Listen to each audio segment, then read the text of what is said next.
What's up, guys? Arlo with Battle Tested. Today we're going to talk about self-myofascial release, or SMR, for the front of the chest.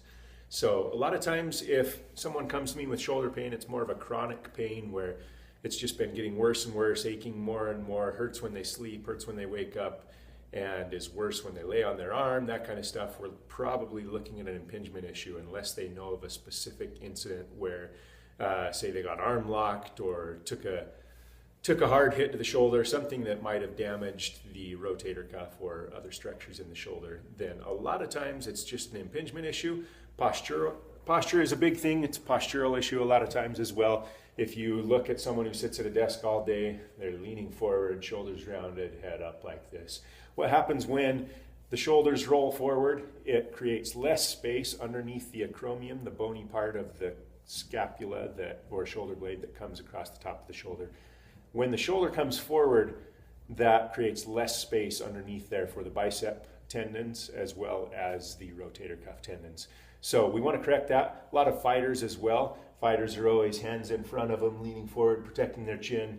Jiu-jitsu guys as well, typically in this position more so than extended. And that's a good thing for what they do, but it's not always great for their shoulders. So when this starts to happen, creates less space, you start to get inflamed tendons, and the tendons, when they're inflamed, they're bigger. There's already less space under the acromion, and it just gets worse and worse typically unless we can address it. So for postural issues and impingement issues, we're trying to open up the chest, loosen things there, and then also strengthen the upper back to bring the shoulder blades together. So we're going to use a couple tools. A lot of times when you're doing SMR, you're going to use a lacrosse ball or a foam roller, stuff like that.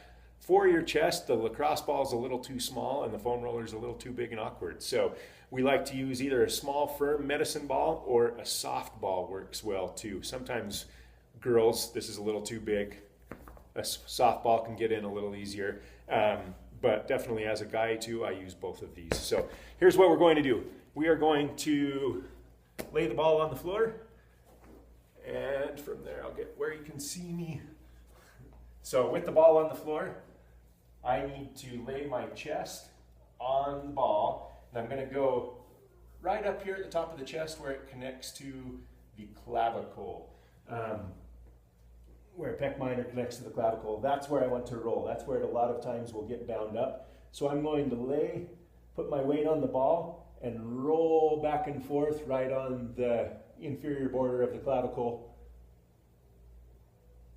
right underneath the collarbone. Try and work through those muscles, loosen them up a bit, break up any adhesions. Then from there, this is actually going to be a little more effective. I'm going to put my weight on the ball and move my arm back and forth. So I can move it just up and down. That will be great. Kind of move slowly through restricted areas, try and get the movement there. And then I'll also move my arm this way as well, like I'm doing a jumping jack of sorts. And I'm just trying to pin down those adhesions, those tight spots, those places where it's bound up. And by compressing them and adding pressure there while I move, it will help to realign the fibers and just break everything up and restore movement to the joint. So same kind of thing with the softball. I'm going to lay there, roll back and forth, and also just bring the arm up and down and around. And I can change positions on this too. Instead of staying right there by the clavicle, I'll roll down a little bit more into the actual pec and do the same thing. Probably find it's pretty tight and sore through there, and that's all right. That's what we're going after. Chasing the pain. So once you're done with that, you should actually feel looser and lighter afterwards. It's a noticeable difference for me. Post-rolling versus this side over here where I have not rolled, this feels loose and nice, and I can feel my shoulders back. Compared to this just feels tight and rounded forward a little bit still. So definitely do both sides. Even if you just have shoulder pain on one or the other, you want to address both sides because one may be symptomatic, the other's probably in the same boat and just needs a little attention as well before it becomes symptomatic. So ideally this opens up our chest. and creates more space again for optimal movement, for good movement through the shoulder, and will help with shoulder pain. When there's more space, when the joint is moving the way that it should, it will be much better and the pain should go away. So there you go. Check it out.